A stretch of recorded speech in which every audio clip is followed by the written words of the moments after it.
Mesmo antes da Walt Disney monopolizar o cinema blockbuster moderno, com a compra da Marvel e da franquia Star Wars, a gigante do entretenimento já contava com uma influência invejável no campo da sétima arte, graças principalmente às suas produções no ramo da animação. Com uma estreia avassaladora em 1937, com Branca de Neve e os Sete Anões, a Disney desde então nos presenteou com diversos títulos que se tornaram clássicos instantâneos e que, mesmo 8 décadas depois, seguem idolatrados por fãs da velha guarda, bem como por novos públicos. Graças ao sucesso de filmes que atravessam gerações, como Cinderela, A Bela Adormecida, Aladdin e O Rei Leão, a Disney havia se tornado sinônimo de qualidade no ramo, bem como de grandes arrecadações nas bilheterias. Devido a isso também que, em seus momentos de baixa popularidade, o público tem a tendência de esquecer certas produções que não tiveram o retorno comercial esperado, mas que contam com valores que não deviam em nada a tantas obras aclamadas da empresa. Dito isso, uma época interessante para se analisar tal fenômeno se passa durante a transição do século XX ao século XXI, mais precisamente nos anos 2000 e 2010, onde boa parte de nós estava passando pela infância ou pela adolescência. Tendo encerrado os anos 90 em grande estilo com o adorado Tarzan, a Disney começou o novo século com obras mais experimentais e ousadas. Foi nesse momento que surgiram filmes como Dinossauro, um derivado de Jurassic Park, que apostava na inovação tecnológica do CGI em ambientes reais. A Nova Onda do Imperador, que passou por diversas mudanças de tom e estilo até chegar em uma das obras mais engraçadas e despretensiosas da produtora. E Planeta do Tesouro, uma ambiciosa adaptação do livro clássico de Robert Louis Stevenson, que até hoje é a mais cara animação já produzida no modelo tradicional. Lamentavelmente, boa parte desses títulos caiu no esquecimento com o passar dos anos, ou até mesmo resultaram em fracassos comerciais retumbantes, como foi o caso de Planeta do Tesouro. Mesmo assim, a Disney persistiria com a animação 2D por mais alguns anos com Lilo e Stitch, Irmão Urso e A Princesa e o Sapo, até se render de vez a visual 3D com Bolt, Detona Ralph e a adorada franquia Frozen. Mesmo assim, ainda é uma experiência gratificante revisitar os títulos lançados 2 décadas atrás, algo que tem feito com que o público e a crítica reconheçam mais os seus valores do que em sua época de lançamento. Dentre eles, um merece notável destaque: Atlantis, O Reino Perdido, lançado em 2001. Dirigido por Gary Trousdale e Kirk Wise, o filme foi de encontro ao estilo visual refinado e às tramas musicais e obras anteriores da Disney para embarcar no gênero de ação e ficção científica de filmes e livros clássicos de aventura e ficção, como 20.000 Léguas Submarinas e Indiana Jones. A trama concebida por 6 roteiristas e finalizada por Tab Murphy se inicia com uma cena mostrando a mítica cidade da Atlântida sendo subjugada por um tsunami. Para impedir a total erradicação, uma poderosa energia em forma de cristal invoca a rainha de Atlântida para se juntar a ela para proteger a cidade e o seu povo, enquanto a jovem princesa Kida chora pela partida de sua mãe e a cidade é totalmente submersa. 8.000 anos se passaram e somos levados a Washington DC em 1914, onde acompanhamos o jovem perito em linguística, Milotete, se preparando para uma apresentação visando o financiamento do museu em que trabalha para encontrar o Diário do Pastor, o livro que contém o segredo para achar a cidade perdida de Atlântida, para assim realizar o sonho do seu amado avô, Tadeus. No entanto, os donos do museu constantemente o ridicularizam, achando que tudo não passa de contos de fada. Milo então é abordado por uma misteriosa mulher que o leva para conhecer o Sr. Whitmore, um senhor idoso e milionário que foi amigo do seu avô desde a juventude. O Sr. Whitmore entrega um presente de despedida de Tadeus para Milo, que nada mais é do que o próprio Diário do Pastor, e propõe financiar uma expedição para encontrar a Atlântida com a ajuda de Milo. O protagonista então parte em busca da cidade perdida com um grupo repleto de indivíduos peculiares, mas logo ele irá descobrir que a cidade não só está fortemente protegida, mas que os interesses escusos dentro da equipe colocarão em risco não só a vida de Milo, mas de toda uma civilização.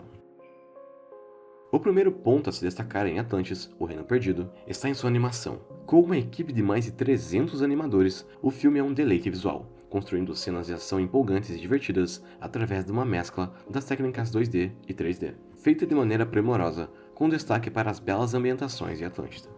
Segundo os realizadores, a ideia não era replicar o clichê de ruínas submersas de uma cidade grega, mas sim construir o local todo do zero, com funcionamento, arquitetura e culturas próprios. Até mesmo uma linguagem de Atlântida foi criada especificamente para o filme, pelo linguista Mark Okrand, responsável por criar a língua Klingon da série Star Trek. Sobre o visual dos personagens, Os diretores chamaram o artista Mark Mignola, famoso pelos quadrinhos de Hellboy, para trabalhar como um dos designers de produção, o que ajudou a tornar o filme ainda mais destoante dos visuais clássicos, repletos de curvas e cores de obras anteriores, apostando em mais linhas e formas geométricas para criar mãos, corpos e rostos. Falando nos personagens, há de se convir que eles não são os mais memoráveis já criados pela Disney, mas funcionam bem para esse tipo de obra. Começando pelo protagonista, segue o estereótipo do nerd, desajeitado e inseguro de tantos outros personagens. E ao final, há uma reviravolta um tanto quanto brusca em sua personalidade, mas ele ainda desperta empatia com o público pelo seu humor caricato e criado pelo amor e devoção ao seu avô.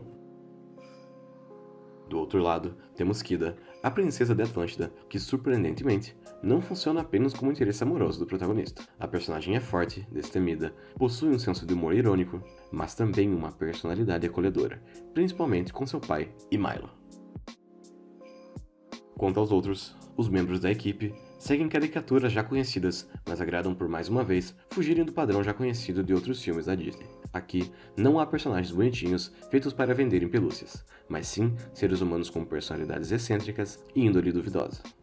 Temos a garota impetuosa, que é a chefe da mecânica, o piromaníaco que adora explodir coisas, o escavador que despreza práticas de higiene, a femme fatale e etc.